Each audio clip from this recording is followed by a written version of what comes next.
పితా పుత్ర పవిత్రాత్మ నామమున ఆమెన్. క్రీస్తునాథుని యందు మిక్కిలి ప్రియ సహోదరి సహోదరులారా, పునీత థామస్ అక్వైనాస్ గారి యొక్క పండగ వాక్య పరిచర్యకి మిమ్మందరినీ ప్రేమతో ఆహ్వానిస్తున్నాను. మత్తయి శుభవార్త 5వ అధ్యాయము 3 మరియు 5 వచనములు. దీనాత్ములు ధన్యులు, దేవరాజ్యము వారిది. వినమ్రులు ధన్యులు, వారు భూమికి వారసులగుదురు. ప్రభునందు ప్రియ సహోదరి సహోదరులారా, శ్రీసభలో కొంతమంది పునీతులు మొదటి వరుసలో ఉంటారు. అది దేవుడు వారికిచ్చినటువంటి జ్ఞానాన్ని బట్టి, దేవుడు వారికిచ్చినటువంటి తాళంతులను బట్టి, దేవుడు వారికి అనుగ్రహించినటువంటి స్థాయిని, ఆ యొక్క అనుగ్రహాన్ని బట్టి. వారిలో ఒకరు పునీత థామస్ అక్వైనాస్ గారు. ప్రియులారా, వారి జీవితం నుండి ప్రారంభములోనే 2 ముఖ్యమైన సంఘటనలు మీ ముందుంచుతాను. 13వ శతాబ్దంలో అప్పుడే దివ్య సప్రసాద భక్తి ఎక్కువగా పెరుగుతుంది. ముఖ్యంగా దివ్య సప్రసాద ఆరాధన విధానాలలో భక్తి ఎక్కువగా పెరుగుతుంది. ఆ సమయంలో 4వ అర్బన్ పాపు గారు పునీత థామస్ అక్వైనాస్ గారిని పిలిచి దివ్య బలిపూజ గురించి, దివ్య సప్రసాద ఆరాధన గురించి కొన్ని గీతాలు రాయమని చెప్పారు, రచించమని చెప్పారు. ఆ సందర్భములో పునీత థామస్ అక్వైనాస్ గారు పరిశుద్ధాత్మ ప్రేరణతో రాసిన పాట శిరమును వంచుడి వినయము తోడా. ప్రియులారా, ఈ పాటను రాసి 800 సంవత్సరాలు అవుతుంది. 800 సంవత్సరాలు ప్రియులారా, నమ్మండి. అయినా కానీ నేటికి కూడా ఆ పాట ఎంతో ఆధ్యాత్మికంగాను, అర్థవంతంగాను, ఆత్మీయంగాను ఉంటుంది. ఈ పాటను రాసిన ఆయనే ఈనాడు మనం పండగగా చేసుకుంటున్న పునీత థామస్ అక్వైనాస్ గారు. పునీత థామస్ అక్వైనాస్ గారు మహాజ్ఞాని. ఒక రకంగా చెప్పాలి అంటే శ్రీసభ వేదశాస్త్రములో, శ్రీసభ మన చర్చి వేదశాస్త్రములో పునీత థామస్ అక్వైనాస్ గారిని మించినటువంటి వేదశాస్త్ర పండితుడు మరొకడు లేరు అనడం అతిశయోక్తి కాదు. ఆయన సుమారుగా 60కి పైగా బైబిల్ గ్రంథాన్ని గురించి, వేదశాస్త్రాన్ని గురించి 60కి పైగా గ్రంథాలు రాశాడు. పెద్ద పెద్ద గ్రంథాలు రాశారు. ఆయనకి రాయటానికి కూడా సమయం ఉండేది కదట. ఆయన చెబుతూ ఉండేవాడట, సేవకులు రాస్తూ ఉండేవాళ్ళంటండి. ఆయన చెబుతుంటే ఒక నదిలాగా పారేదంటండి జ్ఞానం. ఒక నదిలాగా ఆయన నోటి నుండి పారుతూ ఉండేటంటండి జ్ఞానం, దైవ జ్ఞానం. ఆయన చెప్తా ఉంటే రాస్తూ రాస్తూ రాస్తూ రాస్తూ ఉండేవాళ్ళట. ఈ విధంగా ఆయన మహాజ్ఞానిగా దైవిక జ్ఞానముతో రాస్తున్న సమయంలో ఆయన ఏంజలిక్ డాక్టర్ అంటారు. ఏంజలిక్ డాక్టర్ అంటారు. ప్రిన్స్ ఆఫ్ ద థియోలాజియన్స్ అంటారు. ప్రిన్స్ ఆఫ్ ద థియోలాజియన్స్ అంటారు. ప్రియులారా, ఆ విధంగా ఆయన చెబుతూ చెబుతూ చెబుతూ ఉండగా ఒకనాడు ఆయనకు ఒక దైవ దర్శనం కలిగిందంటండి. దైవ దర్శనం కలిగి ఆయన చెప్పటం ఆపేశాడంట. పక్కనే రాస్తున్నటువంటి వారు అన్నారట, తండ్రి మీరు చెప్పండి, మీరు ఆపకండి. ఇది రానున్న క్రైస్తవ విశ్వాసులకి ఎంతో ఉపయోగకరమైనటువంటిది అంటే థామస్ అక్వైనాస్ గారు అన్నారట, నేను పొందుకున్న దర్శనముతో పోలిస్తే, నేను పొందుకున్న దైవ దర్శనముతో పోలిస్తే నేను ఇప్పటి వరకు రాసిన గ్రంథాలన్నీ కూడా గడ్డిపోచతో సమానమని పలికాడట. ప్రియులారా, ఇదిగో ఆయనలో ఒకవైపున గలగల పారేటువంటి మహాదైవిక జ్ఞానం ఒకవైపునైతే అత్యంత వినయముతో కూడినటువంటి భక్తి విశ్వాసాలు మరొక వైపున అంత నిండుగా ఉండేవి. పునీత థామస్ అక్వైనాస్ గారిని ఏమంటారో తెలుసా? క్రైస్తవులు మాత్రమే కాదు, అన్యులు కూడా నియో ప్లేటో అంటారు, నియో అరిస్టాటోలియన్ అంటారు. ఈ ఫిలాసఫీకి, తత్వశాస్త్రానికి గ్రీకు తత్వశాస్త్రవేత్తలైనటువంటి ప్లేటో, అరిస్టాటిల్ అనేటువంటి వారు కొలమానాలు, గొప్ప తత్వవేత్తలు. అయితే థామస్ అక్వైనాస్ గారట వారిద్దరినీ కలిపి తనలోనే అంత జ్ఞానం కలిగి ఉండేవాడట. నిజం ప్రియులారా, మేమందరము కూడా గురువులం అయ్యేటువంటి వారం. ఈ థామస్ అక్వైనాస్ గారు చెప్పినటువంటి దేవుడు ఉన్నాడు అని చెప్పటానికి 5 కారణాలు, 5 ప్రూఫ్స్ అంటారండి. వాటిని నేర్చుకుంటాం. అన్మూవ్డ్ మూవర్ అని, అదేవిధంగా అన్కాజ్డ్ కాజ్ అని, ఇటువంటివి 5 కారణాలు ఉంటాయండి. దేవుడు ఖచ్చితంగా ఉన్నాడు నిరూపించేటువంటి కారణాలు. అది థామస్ అక్వైనాస్ గారే మరి రాయటం జరిగింది. ఒకవైపున మహాజ్ఞాని, మరొక వైపున ప్రిలారా అంతకంటే ఎక్కువగా భక్తిపరుడు, విశ్వాసపరుడు. ప్రియులారా, మీకు వీలుంటే థామస్ అక్వైనాస్ గారి గురించి కొద్దిగైనా కానీ తెలుసుకోవటానికి ప్రయత్నం చేయండి. శ్రీసభ మొదటి వరుసలో ఆ వేదశాస్త్ర పండితులలో మొట్టమొదటిగా ఉండేది థామస్ అక్వైనాస్ గారే. ఇప్పుడు మనం చెప్పేటువంటి ఎన్నో వేద శాస్త్రాలు, అదేవిధంగా విశ్వాస పరమరహస్యాలు వారి నుండి నేర్చుకున్నటువంటివి మనందరము కూడా ప్రియులారా.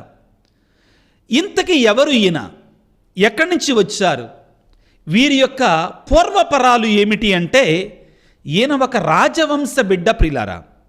ఈయన ఒక రాజవంశానికి చెందినటువంటి వాడు. ముఖ్యంగా థామస్ అక్వైనాస్ గారు 1225 సంవత్సరంలో రొక్కాసెక్క అనేటువంటి పట్టణంలో ఇటలీ దేశంలో జన్మించాడు. ఒక రాజవంశంలో జన్మించారు. ఆ రోజుల్లో ఇటలీ, రోము, మిలానో, ఈ బొలోనియా, ఈ ప్రాంతాలన్నిటిని కూడా పరిపాలిస్తున్నటువంటి బార్బరోసా అనే చక్రవర్తికి వాళ్ళ కుటుంబం సొంత బంధువులు, రక్త సంబంధికులు ప్రియులారా. అయితే ఈ రొక్కాసెక్క ప్రాంతంలో ఆయన పుట్టినటువంటి రొక్కాసెక్క అనే ప్రాంతంలో ప్రియులారా దగ్గరలో ఉన్నట్టు మౌంట్ కసీనో అనే ప్రాంతంలో బెనడిక్టైన్ ఫాదర్స్ యొక్క మఠాలు ఉండేవి. ఆ రోజుల్లో బెనడిక్టైన్ గురువులు చాలా ఫేమస్. వారు చాలా పేదరికమైన జీవితాన్ని వారు ముఖ్యంగా భిక్షాటన ద్వారా జీవించేవారు, కానీ జ్ఞానులు. అయితే ఈ థామస్ అక్వైనాస్ గారు చిన్న వయసు నుండి కూడా అక్కడ చదువుకున్నారు కాబట్టి వారి జీవిత విధానానికి బాగా ఆకర్షితులయ్యారు. ఆయన కూడా గురువు కావాలనుకున్నారు. చివరికి వయసు వచ్చిన తర్వాత మఠంలో చేరారు. రాజవంశ బిడ్డ కదండి, వీళ్ళేమో భిక్షాటన చేసుకుని బ్రతికేవాళ్ళు. తినడానికి సరిగా తిండి ఉండేది కాదు ఆ రోజుల్లో మఠవాసులకి. అయితే ప్రియులారా, ఈ దుర్భరమైన జీవితాన్ని చూసి వాళ్ళ అమ్మగారు ఒక రోజున వచ్చి ఈ థామస్ అక్వైనాస్ గారి నుంచి బలవంతంగా మఠం నుండి తీసుకొని వెళ్ళిపోయి, తట్టుకోలేకపోయింది తల్లి ప్రేమ. తీసుకొని వెళ్ళి 2 సంవత్సరాల పాటు రాజుగారి కోటలో ఆయన బంధించారు. బంధించడం అంటే తాళ్ళతోటి లేకపోతే చైన్లతోటి కాదండి, ఒక గదిలోనే ఉంచారు. ఆయన ఎక్కడ పోతాడు అని. అయితే ఈ విషయం మీరు తెలుసుకోవాలి. ఆయన్ని కాపలా కాయటానికి తన పెద్ద అక్కని కాపలాగా ఉంచారు. అయితే థామస్ అక్వైనాస్ గారి యొక్క భక్తిని చూసి వాళ్ళ అక్క కూడా ఒక మఠవాసురాలిగా మారిపోయింది. ఆయనలో ఉన్న భక్తి విశ్వాసాలను చూసి ఎవరైతే కాపలాగా ఉంచబడ్డారో, ఇతను వెళ్ళి మఠవాస జీవితంలో చేరకూడదు అనుకున్నారో, చివరికి ఆవిడ మారిపోయి, ఆవిడ కూడా ఒక మఠకన్యగా మారిపోయింది. ఆవిడ కూడా ఒక పునీతురాలుగా మారిపోయింది. అంటే థామస్ అక్వైనాస్ గారికి దేవుడి మీద ఎంత భక్తి ప్రపత్తులు ఉండేయో చూడండి ప్రియులారా. పునీతులు ప్రియులారా, వారు ఇతరుల యొక్క పాపస్థితిని చూచి వారు పాపం వైపు మారేదానికి బదులుగా పాపులని వారి యొక్క పరిశుద్ధ జీవితం ద్వారా ఇతరులను మార్చేవారు. ఆయన ఆ యొక్క మఠంలో చేరిన తర్వాత మహాజ్ఞాని, తెలివైనటువంటి వాడు. నిదానంగా ఆయన గురువైన తర్వాత, గురువు కాకముందు గురువైన తర్వాత ఇటలీ దేశం నుండి ఫ్రాన్సు దేశంలో ఉన్నటువంటి ఆ యొక్క ఆ విశ్వవిద్యాలయానికి వచ్చి అక్కడ ఆయన ఇదిగో గొప్ప గొప్ప వేదశాస్త్రానికి సంబంధించిన చదువులు చదవటం ప్రారంభించాడు. ప్రియులారా, అదేంటో కానీ మనకు అర్థం కాదు. పునీతులు ఎప్పుడూ కూడా ఒకచోటే ఉంటారండి. పండితులు ఎప్పుడు కూడా ఒకచోటే ఉంటారండి. ఒక పండితుడు ఉన్నాడంటే, ఒక పునీతుడు ఉన్నాడంటే మరొక పునీతుడు గుర్తిస్తాడు. వాళ్ళతోటి అట్లాంటి సత్సాంగత్యం ఏర్పడుతుంది. వీరు ఈ యొక్క ఫ్రాన్సు దేశంలో ఉన్నటువంటి ఆ యొక్క యూనివర్సిటీలో చదువుకుంటున్న సమయంలో ప్రియులారా, ప్యారిస్ యూనివర్సిటీలో చదువుకుంటుండగా వీరి యొక్క గురువు ఎవరో తెలుసా? ఇదిగో ఆల్బర్ట్ ద గ్రేట్ వేదశాస్త్ర పండితుడండి. శ్రీసభలో ముగ్గురికే గ్రేట్ అనే పదం ఇవ్వబడుతుంది. ఘనుడు అనేటి పదం ఇవ్వబడుతుంది. Leo the great, Albert the great, ఈ విధంగా ముగ్గురికి మాత్రం ఉంటుంది. వాళ్ళల్లో పునీత థామస్ అక్వైనాస్ గారికి పాఠాలు నేర్పినటువంటి ఒక పునీతుడు ఇదిగో పునీత ఆల్బర్ట్ ద గ్రేట్ గారు. వీరి యొక్క స్నేహితుడు ఎవరో తెలుసా? ఆయన ఇంకో మహా గొప్ప పునీతుడు. ఆయన ఫ్రాన్సిస్ వారి సభలో పునీత అస్సిసిపుర ఫ్రాన్సిస్ గారు చనిపోయిన తర్వాత ఆ సభకి సెకండ్ ఫౌండర్ అంటారు పునీత బోనవెంతురు గారు. ఆయన ఇంకా గొప్ప పునీతుడు ప్రియులారా, మహాజ్ఞాని. ఇదిగో వీరి స్నేహితుడు ఈయన. ఈ విధంగా ఆయన పునీతుల సమూహంలో పెరిగాడు, గొప్ప జ్ఞానిగా ఎదిగాడు. ఆయన ప్రియులారా రాజులకి, ఆ రోజుల్లో చక్రవర్తులకి, ఫ్రాన్సు, ఇటలీ, జర్మనీ దేశంలో ఉన్న రాజులకి ఎటువంటి సమస్యలు వచ్చినా, జ్ఞానపరమైన సమస్యలు వచ్చినా పునీత థామస్ అక్వైనాస్ గారే వారికి ఆధ్యాత్మిక గురువుగా ఉండేవారు. రాజులు పునీత థామస్ అక్వైనాస్ గారి దగ్గరికి వచ్చి ఆధ్యాత్మికమైన సలహాలు పొందుకునేవారంటండి. ఇక ఆలోచించండి, అంత జ్ఞాని ప్రియులారా.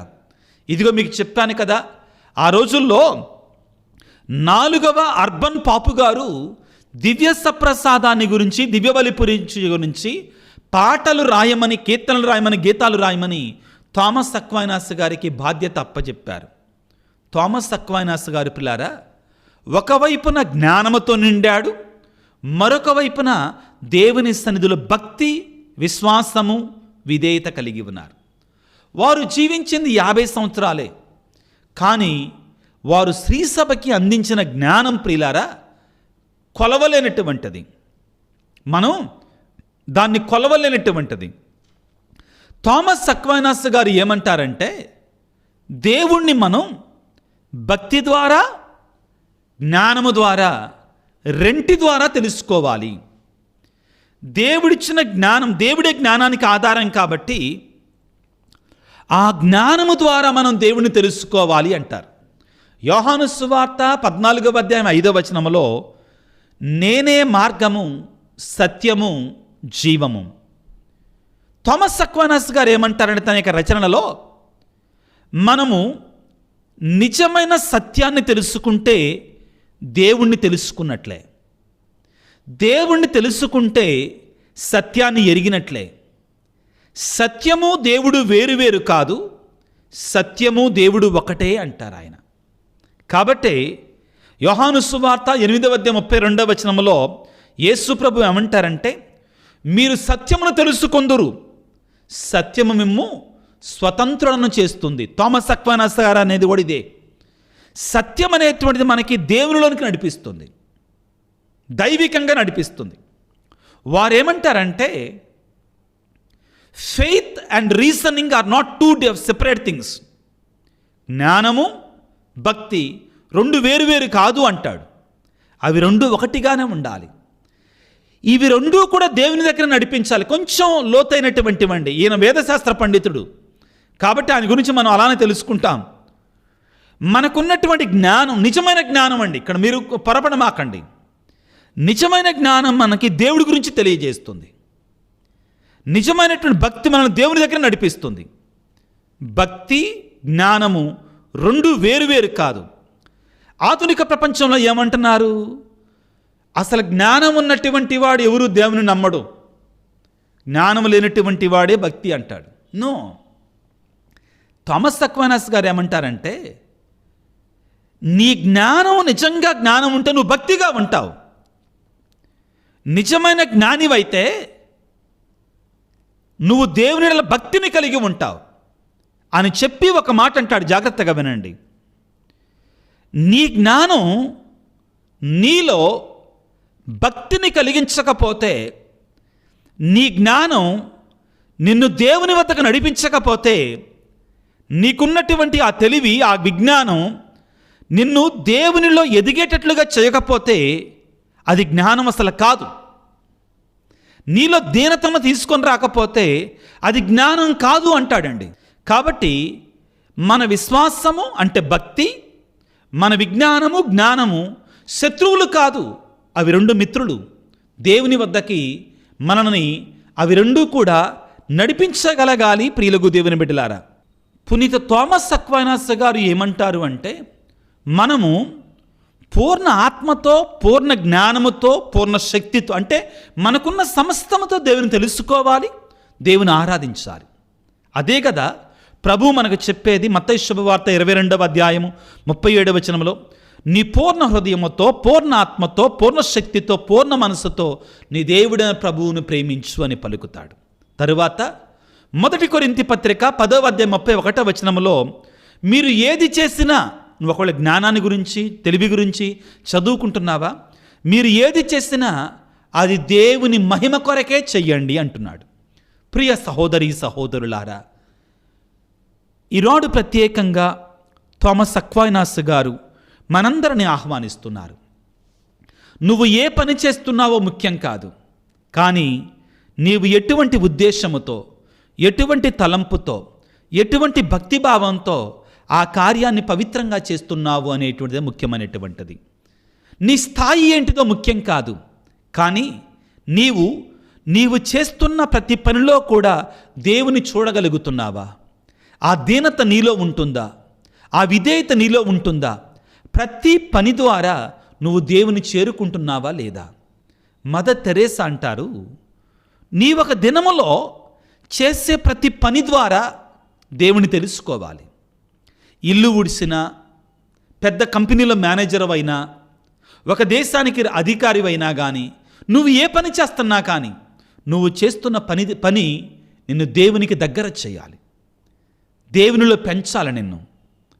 నువ్వు చేసే ప్రతి పనిలో దేవుని చూడాలి. నువ్వెక్కడున్నా కానీ అప్పుడే నీలో నిజమైనటువంటి ఆ దైవికమైన శాంతి, సమాధానం దొరుకుతుంది. రక్షణ భాగ్యాన్ని పొందుకుంటావు, నిజమైనటువంటి దేవుని యొక్క కృపను పొందుకుంటావు.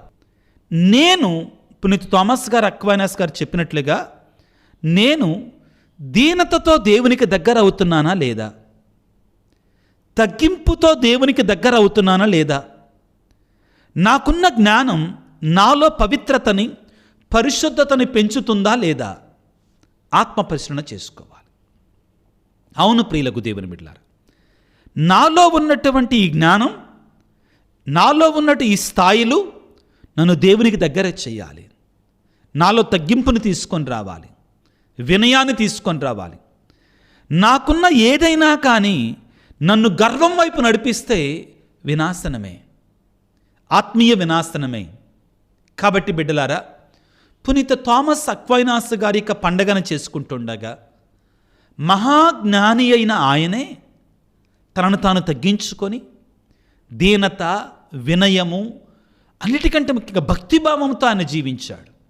అటువంటి భక్తి, దైవికమైన భయం మనందరికి అనుగ్రహించమని ఆ దేవాతి దేవుని పునీత థామస్ అక్వైనాస్ గారి యొక్క మధ్యస్థ ప్రార్థన ద్వారా ప్రార్థించుకుందాం. సర్వశక్తిమంతుడా, సర్వోన్నతుడా, ప్రేమామయుడా, మీకు స్తోత్రాలు, వందనాలు. ప్రభువా, ఈనాడు పునీత థామస్ అక్వైనాస్ గారు మహాజ్ఞాని అయినటువంటి, వేదాంతి అయినటువంటి పండగ చేసుకుంటుండగా మీరు శ్రీ సభకి ఇటువంటి మహాజ్ఞానాన్ని ఇచ్చినందుకు మీకు స్తోత్రాలు, మీకు వందనాలు ప్రభువా. ఓ యేసురాజా, ఇదిగో మేమందరం కూడా పునీత థామస్ అక్వైనాస్ గారికి ఆదర్శాన్ని స్వీకరించి, వారు ఏ విధముగా వారికి మీరు ఇచ్చినటువంటి ఆ మహాజ్ఞానముతో నీకు దగ్గర కావడానికి, తనను తాను తగ్గించుకోవడానికి, దీనత కలిగి ఉండడానికి, నీలో ఎదగడానికి ప్రయత్నం చేశాడు. మేము కూడా ప్రభువా గర్వం జోలికి వెళ్లకుండా ఇదిగో ఈ యొక్క అహం అనే దానిని మాలోనికి ప్రవేశింపనివ్వకుండా దీనత, వినయము, తగ్గింపు కలిగి జీవించడానికి కావాల్సిన శక్తిని ప్రసాదించండి. నీ వాక్యములో చెప్పినట్లుగా దీనాత్మలు ధన్యులు, దేవరాజ్యము వారిది అని పలికారు. మీకు స్తోత్రాలు ప్రభుగా. మా జీవితం అంతా కూడా దీనతలో పెద్దపీట వేయడానికి, పరిశుద్ధత కలిగి ఉండడానికి, పాపానికి దూరముగా ఉండడానికి, నీలో జీవించడానికి మాకు నీ కృపను ప్రసాదించయ్యా. ఈ సందర్భంగా ఈ వాక్య పరిచయలో పాల్గొంటున్నటువంటి నీ బిడ్డలందరి కొరకే ప్రార్థిస్తూ ఉన్నాను. ప్రేమామయుడా, కనికర సంపన్నుడా, అనారోగ్యముతో బాధపడుతున్న ప్రతి బిడ్డను నీ గాయపడిన హస్తములతో తాకి స్వస్థపరచండి. ప్రత్యేకమైన రీతిలో ప్రభువా, ఈనాడు ఎవరైతే మా కొరకు ప్రార్థించండి అయ్యా అని విశ్వాసంతో, దీనతతో అడిగి ఉన్నారు, ముఖ్యంగా ప్రభువా హైదరాబాదు నుండి క్యాన్సర్ వ్యాధితో బాధపడుతున్న తల్లి, అయ్యా నేను సర్జరీ కోసం వెళుతున్నాను, నా కోసం ప్రార్థన చెయ్యాయని అడిగి ఉన్నారు. ఎవరైతే బిడ్డలు మరి వారి దీనస్థితిని బట్టి ప్రార్థనా అవసరతల కొరకై వేడుకున్నారో వారందరినీ ప్రభువా నీ సేవకుడిగా నీ సన్నిధిలో ఉంచి, నీ పాదపీఠ సన్నిధిలో ఉంచి వేడుకుంటున్నాను తండ్రి. దీవించండి ప్రభువా, ఆశీర్వదించండి నాయన. ఎవరైతే ప్రభువా బిడ్డల కుటుంబాల కొరకే ప్రార్థించమని అడుగుతున్నారు వారందరిని దీవించండి ప్రభువా. ముఖ్యంగా ప్రభువా వివిధ అవసరతలతో, వేదనలతో, కన్నీటితో ప్రార్థించమని అడిగిన బిడ్డలకి ప్రత్యేకంగా ప్రభువా మీ దివ్యమైనటువంటి ఆశీర్వాదాలు దయచేయండి ప్రభువా. ఈనాడు ప్రత్యేకంగా ఈ వీడియో క్రింద ఎవరైతే ఉద్దేశాలను ఉంచి, తలంపుల ఉంచి ప్రార్థించమంటున్నారో వారందరిని దీవించి ఆశ్రయించి కాపాడమని మనాదురైన క్రీస్తు ద్వారా వేడుకొనుచున్నాము తండ్రి, ఆమెన్. ప్రభువు మీతో ఉందరుగాక, మీ ఆత్మతో ఉందరుగాక. సర్వశక్తిగల సర్వేశ్వరుడు పిత, పుత్ర, పవిత్రాత్మ మిమ్ము మీ కుటుంబాలను చల్లగా దీవించి ఆశీర్వదించి కాపాడుదురుగాక. God bless you. దేవుడు మిమ్ము దీవించుగాక. ఆమెన్.